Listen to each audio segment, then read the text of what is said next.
right.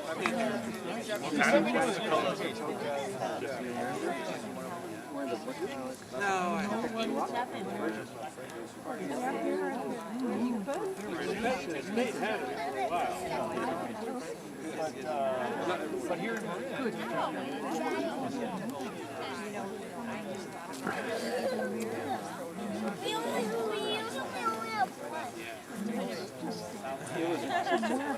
Yeah, nothing there.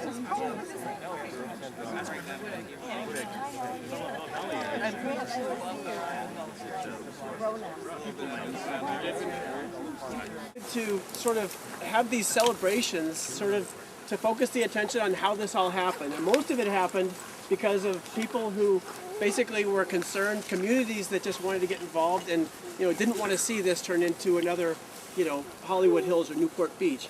And I have to say this one was my idea because I think that the fact that the San Geronimo Valley was something that we moved into after the Eastern Corridor had sort of been secured is just such a great story of success that everything surrounding the San Geronimo Valley communities pretty much is theirs to walk on. And it's because of a lot of people who got together and made decisions to set this aside. And I'm going to introduce Supervisor Kinsey, who's going to talk a little bit about how it's all happened, and then we'll hear from somebody who actually personally, physically was involved in making this all possible, Gene Ferensmeyer. So, Steve, thank you very much for coming tonight. Hey, thank you, David.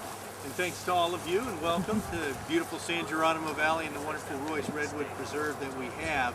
We are really thankful for all of that. And I am a county supervisor by day, and I've been a 35-year resident of the San Geronimo Valley, so this is hometown talk for me over these last years. When you start listening to Gene, you'll realize I'm a newcomer. But at any rate, I think that we're here as part of the county's celebration of 40 years of the Open Space District and the remarkable achievements that have occurred over that time in our county, approaching 15,000 acres of preserved land. What I'm going to say is really focused on three aspects of the San Geronimo Valley's open space, and then I'm going to turn it over to Jean to let her, as David said, really talk specifically about the Roy's Redwood Preserve and how this has come to be. And the key points I'm going to make is that this amazing valley that we have that really is substantially blessed with open space, from the Water District lands to the state park at the western end, Samuel P. Taylor Park, to the open space preserves that we have, which include Roy's Redwoods, one of the largest preserve in our open space district, the Gary Giacomini Preserve.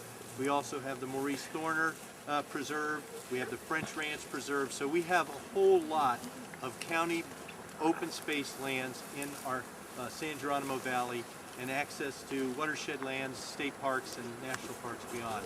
A lot to be thankful for.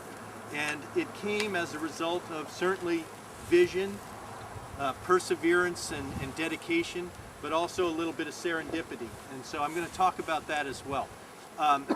In terms of putting us in this place, the San Geronimo Valley, we say over the hill. You're in the first piece of the watersheds that flow to the Pacific Ocean, if you came from anything on Fairfax or the other side, the watersheds that flow into the bay. So we're in the coastal watershed in the San Geronimo Valley.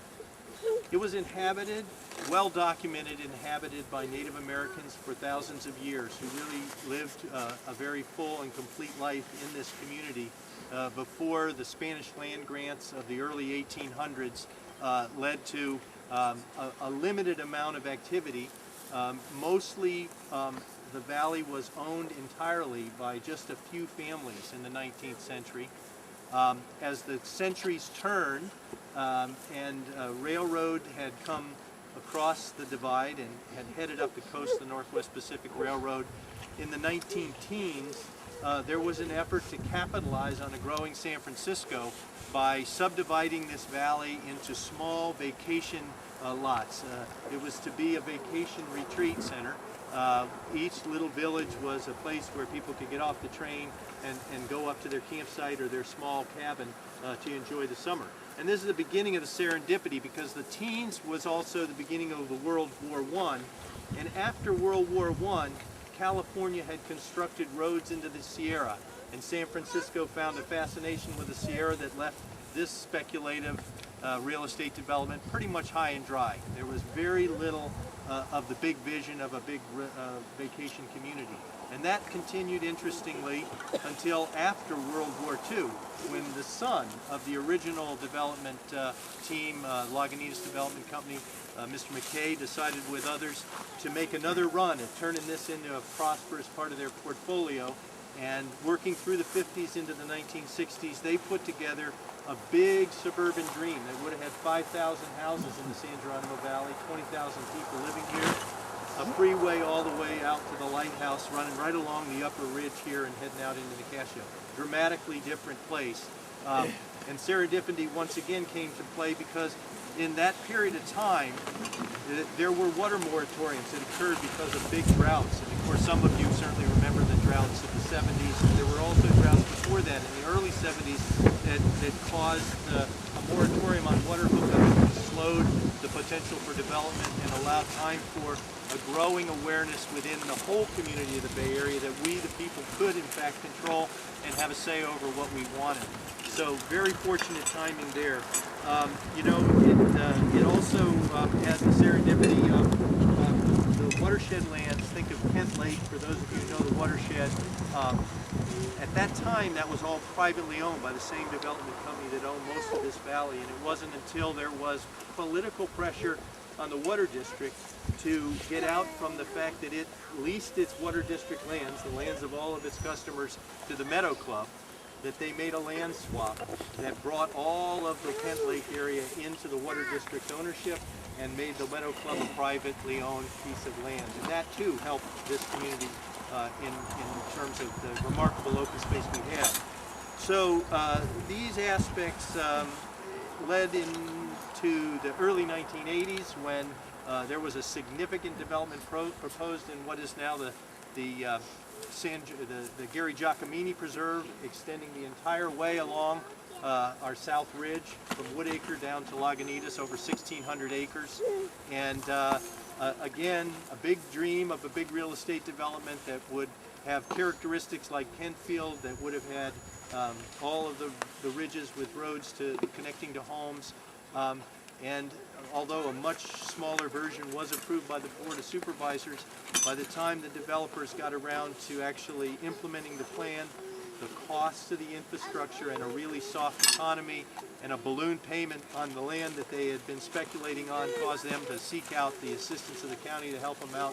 And we now have the Gary Giacomini Preserve and very, very limited development again. So that's the serendipity part. The vision part I think I would touch on is in 1972, when voters recognized how important these open space preserves are to protecting community character and voted to create our open space district. And we're celebrating 40 years of that today.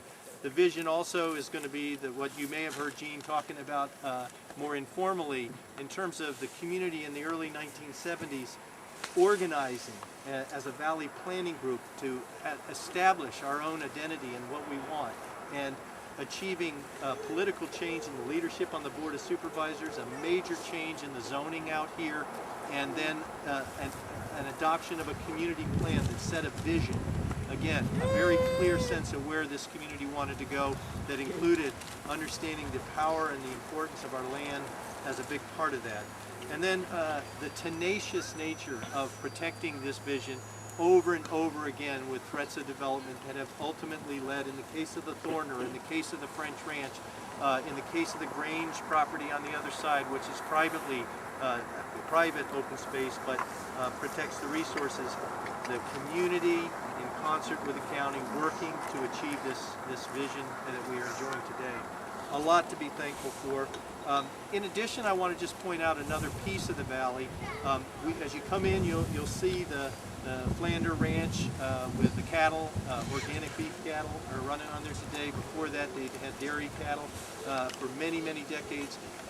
We still hold on to an agricultural heritage in the San Geronimo Valley, and we still work to preserve the agriculture in the valley.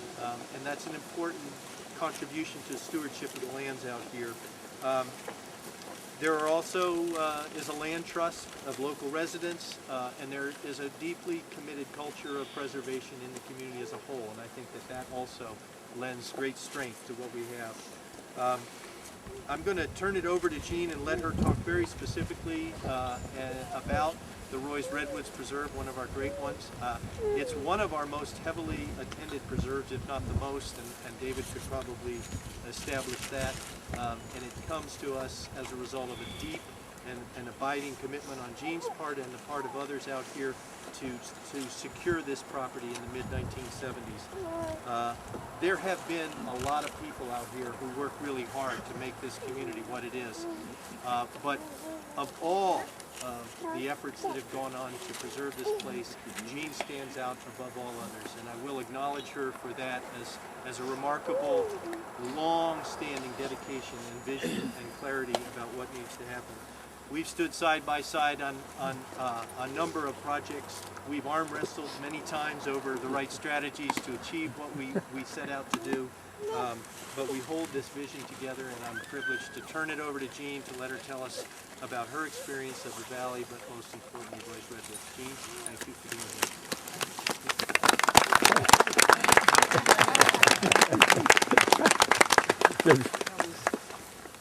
Those are the nicest words I've ever heard Steve say about me. Thank you, Steve. It's important to acknowledge that Steve's parents are here today. Mr. and Mrs. Kinsey, wave your hand over there. Generation. Yes. So can you imagine how proud they are to be present in a beautiful setting and listen to the son that they raised and his commitment to preserving the environment. When I look around, teachers do this. They look around and they wonder what's in the head of people that they're looking at. They're going back to college for the first time, they're just starting college, or, you know, who are these people? And I find that important for me to think about, because it takes me back to my beginnings in the San Geronimo Valley, when my husband and I, both college teachers, decided that we didn't want to raise our son in San Francisco. The day I saw him as we walked to the park, trying every door handle, at 2.5, every little door handle along the way, and then he tried to pick up some spit off of the sidewalk. I went home and I said, that's it. Telling tales on That's it. it. Yeah. We weren't raised that way, my husband wasn't raised that way, and we decided that we wanted to come to the San Geronimo Valley, where he had been a horse wrangler for many years at Forest Farm Summer Camp. And when he told me about the San Geronimo Valley and postcards mailed to me in the Catskills, I was counselor representing California in New York. He just talked about this idyllic area. I became a counselor the next year with him. And we found excuses to take the kids on rides on the ridges, over to Roy's Redwoods, over to Devil's Gulch. And I did art projects. He worked with the children with the horses and his horse Prince. And it was a magical place, especially when you're on the ridges. When you're on the ridges, you're really close to the cosmos. And you look down and you feel like a bird. It's a remarkable feeling. And you can convey that to kids. Some years went by, and we got married and decided to move to San Geronimo Valley and found a place on the slopes of Mount Barnaby. I took a leave of absence from my college teaching. I'm a retired professor of physical education, and my specialties were the fencing coach for Henry's fencing team, and I taught them the modern dance, very modern dance program. In the 50s, this was a big deal. A woman teaching fencing was a big deal too. So I had a wonderful career, but I didn't know that I lived in an unincorporated area. I didn't know what a supervisor was. I didn't know the name of my supervisor, and I really didn't care. I had a son, and what we did every day, I would take him out and we would explore the trails in San Geronimo Valley. My favorite spot was this private property.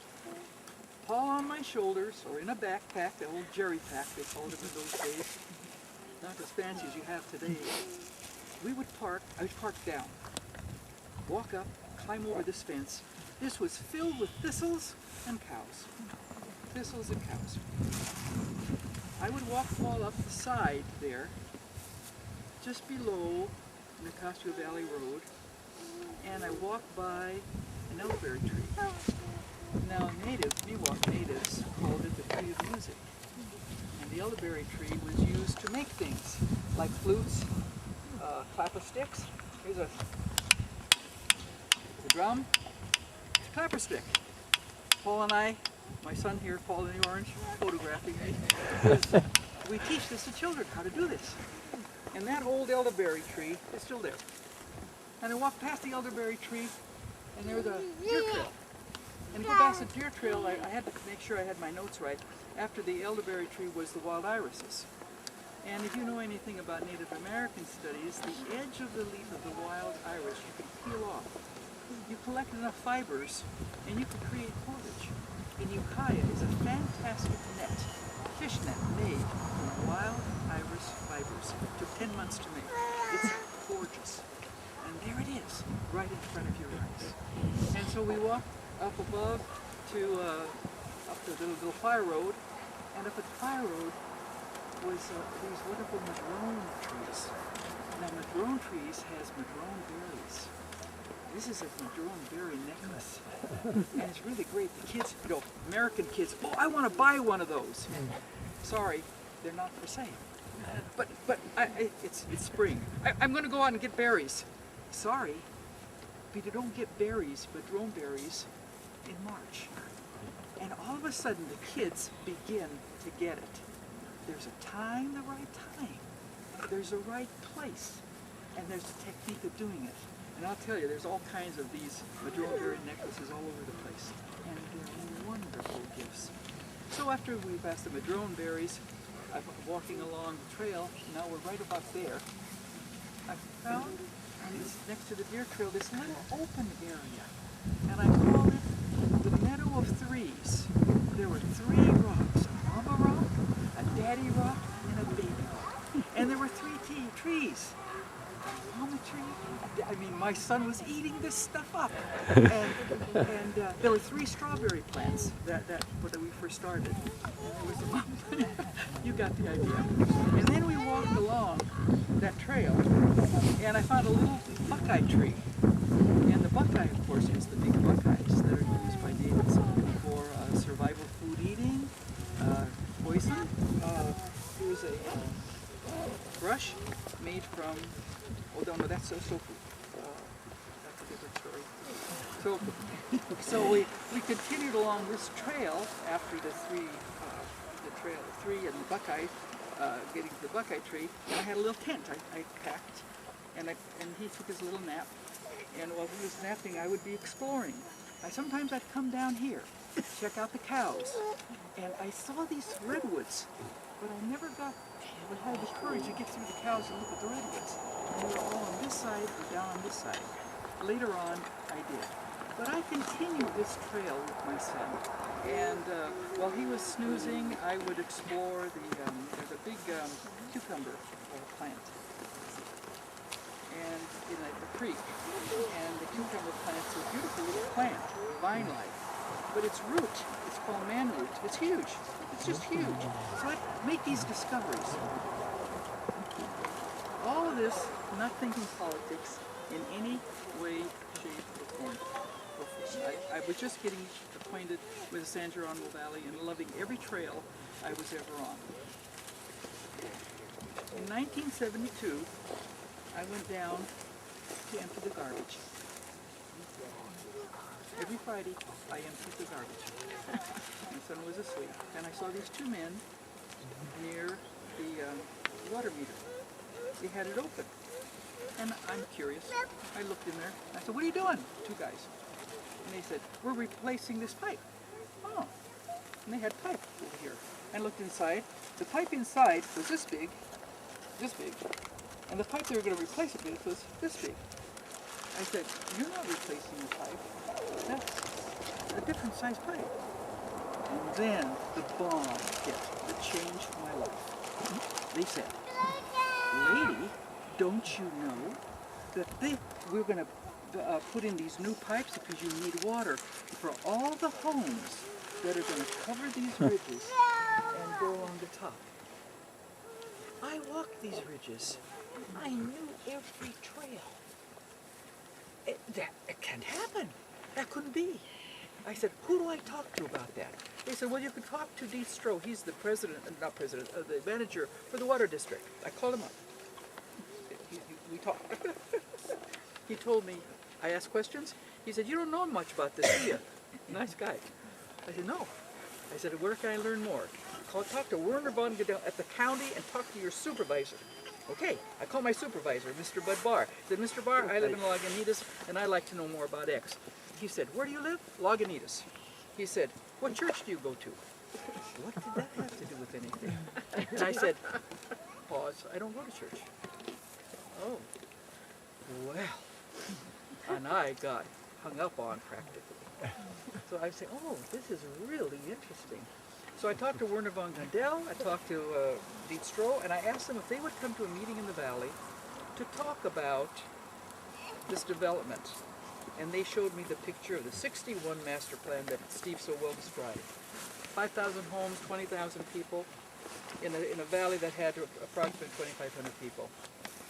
We had that map there. Many people think that there was 300-400 people there. There weren't. There were about 80 of us at that meeting. Not a huge crowd. And there were a lot of rednecks living in the valley at that time, in those days. And we looked at that and we met together in the old school and we formed what we call the Ad Hoc San Geronimo Valley Planning Group. And from 72 to 77, we worked on the first community plan. And that plan, after the 61 master plan was killed by the Board of Supervisors, was to preserve the valley in the best way we could. Basically, we drew a line around the villages. We did not change the zoning inside it. We just drew a line around and said, this is our rural village area that we want to protect and keep as it is. The areas outside was changed to 1 house per 20-acre zoning. That has a whole other story that would take me 10 minutes, so I'm going to forget that part, eliminate that part of it. But it's interesting too. But we ended up with 20-acre zoning out here. And we had no open space. I worked on Supervisor Giacomini's campaign in 72, and again in 77. And in 77, he asked if I would be, he thanked me and asked if I would be on the Arts Commission. I told him no, but I would love to be on the Parks and Rec Open Space Commission, Parks and Open Space Commission. And he said, okay, and he put me on that. But I warned him, and I told him, I said, if I get on that commission, I'm going to work for something that I would like your support on. I said, when we passed the 72 election thing to change the zoning, we also had a bond issue that was passed to purchase 28,000 acres of open space, and that open space was to be purchased in the eastern urbanized corridor, where 90% of the residents lived. And there was no open space out here in West Marin, or San Geronimo Valley. And I said, if I'm appointed as a commissioner, I said, I would like to see if we can preserve Roy's Redwoods as a preserve for the county. Would you support that? He says, if you can do it, fine. Well, I was on there 3 months, and during that 3 months I found out that the commissioners liked to picnic. And when they went on picnics to different preserves to check things out, they liked to have wine and cheese. So I said, let's have a picnic at Roy's Redwood. Where's Roy's Redwoods? Right over there, those logs there were 40, 50 feet long at that time. And we had a picnic right there. At the end of that, and I took them on a little walk. I showed them the things that they could make, and the soap brush here, and the willow figurine, all these little things that my son and I do now with the children. And I showed them all that. They loved it. They just loved it. And it happened that there was rhodea on the hill over here with the bulbs that Native ate by the thousands, either raw or roasted. That beautiful Rhodea, blue Rhodea plant. Thousands of flowers. It was gorgeous here. It was gorgeous. So we got back, we talked about it, they wanted to buy it. So we did. We bought it. Except, here's the funny one. David Hansen, who couldn't be here today, was on staff, and the negotiator, and we met. And David says to me, he says, we're going to be talking with the owner of this property. Gene, what do you want? I said, well, I'd love the whole thing, but we'll never get it. I said, but the meadow and the fringe of redwoods, if we could get that. He says, how much is that? I said, well, between 30 and 40 acres, or maybe about 40 acres. He said, okay, we'll see what we can do. So I'm pacing up and down on the third floor, pacing. And Dave went in with the negotiator and this person, and he comes out, his face like this. He says, "Chief Steve." He said, I'm sorry to tell you, Gene. He said, we couldn't get the 40 acres. I said, oh, shoot. What did we have to settle for? He says, would you take the whole thing? And he got a Bairnsmeyer right then and there. And so we got the whole thing, which included, well, these acres are, I find out later, the acres we were operating under are not quite right, but that's okay. There was like 17 acres on the other side of Casio, on that other side. One thing that I'd like to just point out, though, that is really quite interesting when you look back in time. I used to think of this as really a separate, sort of a secret spot. But one day I noticed that the redwood trees kiss each other across Nicasio Valley Road. And I said, wait a minute. When that golf course wasn't there, this was a whole meadow, clear across, before that road came in and divided it. And somehow that just seems so important to realize that. And so it was just wonderful. But now the things that you need to know about the redwoods, and I'll have to wind this up because I can talk forever about something I love so much. And the redwoods here, this one in the back, is a kind of a cathedral tree. You walk around, you go inside, you can have a class in there. And kids love it, and people picnic in there. And in the Summer of Love, after the Summer of Love, 1968, we had a lot of hippies living in the hills, and in Marin and Sonoma, and here in Roy's Redwoods. And all kinds of rumors about the hippies that are taking over the valley and living on mattresses in the, I mean, all kinds of interesting stuff. And so we would come down and we would peek and we would see little shelves built in and people living in a certain way. It was really quite wonderful.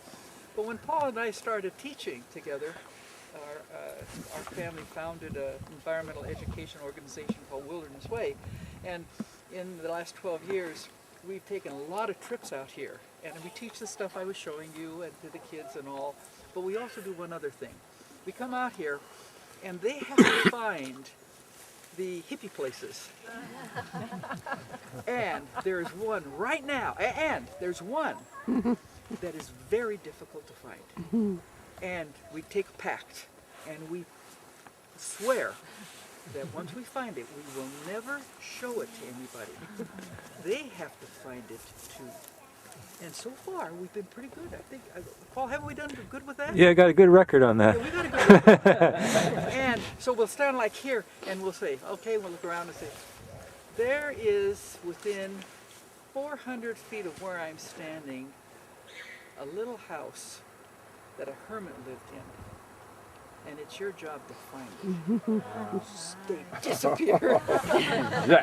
And it's just great, great fun. And when we take the hikes through here, there's a tree that fell down in the 80s that was not cut up for firewood or removed. Wonderful. Next to it, one of the old redwood trees is hollowed out, so it's a tunnel that the children go through. And there's trees that they hike on, they walk on top of. And there's a peekaboo tree where you get inside, and there's this little slit, you put your face there, it's a little peekaboo tree. And so we named these things. That tree right there we used to call the sentinel. And that tree, I don't know who did it on open space. I'm sure somebody on open space thought they were doing the right thing, and I could kick them in the butt if I knew who did it. but you can barely see about 8 feet above the ground, sort of a whitish, about this long, branch like. That used to be, there used to be 2 poison oak vines that climbed that tree, which is probably close to 200 feet high. And the poison oak vine was like 200 feet up that tree. And you'd see these red leaves this time of the year. And you're wondering, a redwood tree with red leaves? What's this all about? And it was poison oak. And then somebody came along, and of course you're supposed to cut poison oak. I understand all of that. And so you'll see when you go back, you'll see the 2 pieces of wood about that big hanging down and where they were cut, which is really sort of too bad because it's such a wonderful, it was such a wonderful sight. And you should know that, I told this to an earlier group, we have a redwood tree here that's 243 feet high, taller, 243 feet high, taller than any tree in Muir Woods. We have a tree here that's 38 feet in circumference, bigger, wider than any tree in Muir Woods. And you can Woods, right? And you can say, man, I know where the tallest tree is. I know where the biggest circumference of a tree is. And then you got to come back out and find that darn little hippie house. What's that? It's just absolutely. So I think I've overtalked my time. You haven't overtalked it all, but let's thank Gene for really not only sharing so much about the land. And you know, we're going to move around now, but I just wanted to close with one little thing. This is just one vignette of one of many preserves and one of many communities throughout Marin where the power of people caring about the land has resulted in this kind of preservation. And it was very active in the 1970s. And you know, Gene talked about it. We're talking about celebrating this 40th anniversary. One of the things that we who are here today have an opportunity to do is to respect and appreciate that legacy by helping to take care of it. And I did want to just mention to all of you that you could pay close attention to the ballot this fall in Marin County, where there's a measure called Measure A that would provide an opportunity to take care of what we have and to keep the legacy that has been given to us alive and well. And so take a close look at that if you would, and we'll go from there. And I'm going to turn it back over to David to tell us why Yellow Jackets chase kids. David, thank you. All right, but first I want to say we didn't cut the poison oak. It actually did die on its own. I don't believe it. I believe this here. It's one of my favorite plants too. And she's right. You never knew it was there until about this time of year, and all of a sudden that tree would just turn red all the way to the top. It was gorgeous. But no, it just the stem died. But anyway. Only because it's from you, David.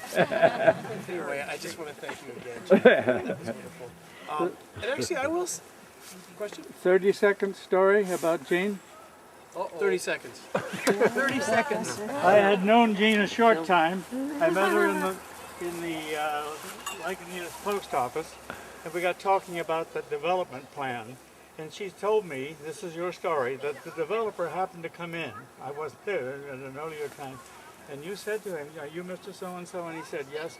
And you said to him, you must be a very fine father and husband, but you're going to develop this valley over my dead body. This woman is the reincarnation of Joan of Arc. David, introduce yourself for people who don't know you and what you do. Okay, so I'm David Herlocker. I'm the interpretive naturalist for the Marin County Parks, and I have the best job in the world. I get to take people out to places like this and teach them about nature, do it all year round, and if you haven't been on any of the walks or you don't know about it, you can come to our website and check the events calendar, and we have stuff for grown-ups, and these are some of the kids that come on my walks, and anyway, it's a unique program, and I welcome you all to come along. Thanks, Rona. And because we did have this experience, I mean, I know that the write-up said something about owls, and in spite of the fact that I was listening very closely to Gene and to Steve, an owl has been calling almost the entire time we've been here, okay? But what I'd like to do is I'm going to talk a little bit, then maybe we'll walk back here into the forest. I really would like you to see the cathedral over here. We might not go up to watch the moon because it's going to get cold up on that hill. And it's already after 7. No, you did, didn't you? So that wasp nest has been in that log since spring. One queen started a nest in there. She's a paper wasp, yellow jacket paper wasp, all the same. She started a nest in there, and she was lucky enough to survive to raise a couple of young workers. And after she raised her first workers, she's never left the nest since. She's continued to lay eggs. She's continued to produce workers who are infertile females, and the nest has grown and grown and grown. It's a great big paper nest, like the one you see in the trees. And people have been sitting on that log since April, May, June, July. August. People have been sitting on that log hanging out there. But now, that queen has started to produce next year's queens and the males that are going to mate with them. So all of a sudden, their territory, their zone gets really important because there's nothing else that counts in this world than leaving your genes behind, right? So now they've got a reason to come out and defend their territory. And that's why Antonio, when he was on that log, he didn't bother him. You know, if you swat a wasp, it might sting you. But at this time of the year, you have to remember that kind of thing can be really dangerous. And there's yellow jackets over there. There's yellow jackets over there too. And they put a chemical on me, so the other yellow jackets know that they're supposed to attack me first. He's right. He was the one that got marked, and that's why when his mom was brushing him off, they weren't stinging her. Anyway, there's actually an interesting Miwok story, I have to say, because Jean's here, about when you think about these oral traditions, they just, these are never written down, they just grow. And anyway, I'm going to very, very briefly tell you an interesting one, that this is one of the many creation stories about how we got fire. And you can imagine that they believed that fire came from underground, a lot of geothermal activity, right? And if you've ever been stung by a yellow jacket, it's like the fire. Anyway, Coyote decided that they needed to get fire away from the Yellow Jacket sisters. And Coyote talked a mouse into going down to the Yellow Jacket sisters and telling them they're so beautiful, but they'd be more beautiful if they would paint their eyes black. And if you ever looked at a yellow jacket, they have beautiful black eyes. And so the mouse painted the Yellow Jacket's eyes black, and they were blind, and that allowed Mouse to grab the fire. And they did a little sort of a relay and got the fire down to the river. Just as the Yellow Jackets were about to attack the last animal, it gave it to the frog. The frog jumped in the water and put it in the root of the willow. And that's why fire comes out of wood now, okay? So they took the pain of the sting and the heat in the ground and the fact that the fire comes out of the wood, and they put that all together. And I thought that was a big story for you. So I think that if you want to go see if you want to go see this cathedral tree, we'll go look at that. And in the time that we're gone, there is at least one, possibly 2 owls over here that have been talking while we're here. We're going to zip it up, even me. We're going to be quiet. We're going to come out here and we're going to see if we can hear them, all right? So we're just going to go up into the grove a little bit where it's nice and warm.